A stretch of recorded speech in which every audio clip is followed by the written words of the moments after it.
You can also use Vitascene not just as a transition effect for video clips, but also as a transition for text clips, graphic clips, and images. And so I've prepared something here. There are two titles, one saying ProDad and another saying Vitascene. I'd like to blend these two clips, and I've positioned these two clips on the video track 2V. On this track I have a few more possibilities than on a title track. So both clips are in video track 2V. The previous transition I'll take out, as I wasn't too happy with it, and I'll also remove the video. And so here I have my two clips, and I'd like to blend them with Vitascene. So I'll go into the Effects library, Transitions, ProDad Vitascene, and I'll simply drag it onto the clips that need to be blended. And so it would look like this.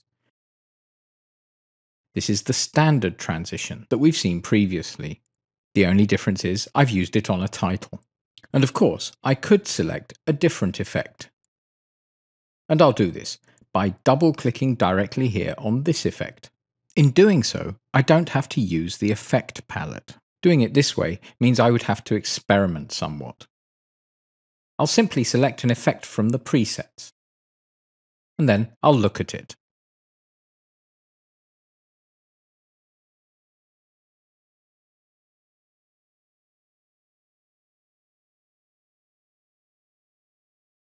I found this one okay, and so I'll apply it with the Save the Project and Return to Editing Program button. And so both titles are blended using this Vitascene effect.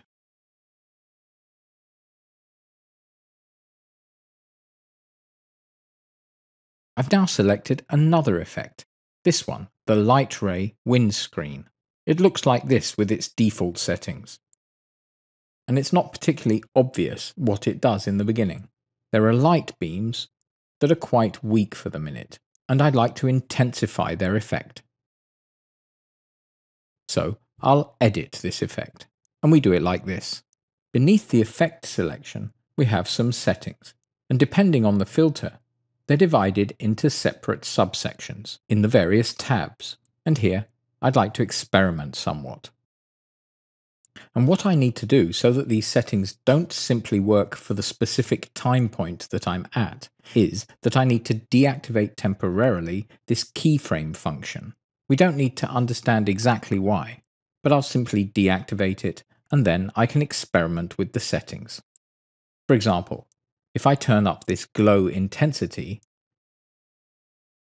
then we can see that the glow effect is stronger.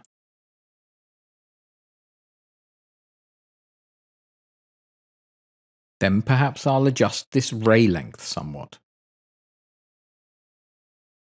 So basically, try a few settings for different parameters.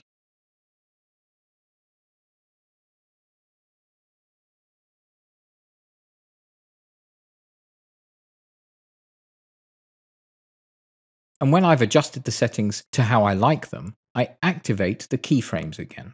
And now I can look at it. And yes, we can see that the effect is certainly much stronger. And I'd like to apply this. So once again, I'll save the project and go back into Edius. And now I can view the light ray transition.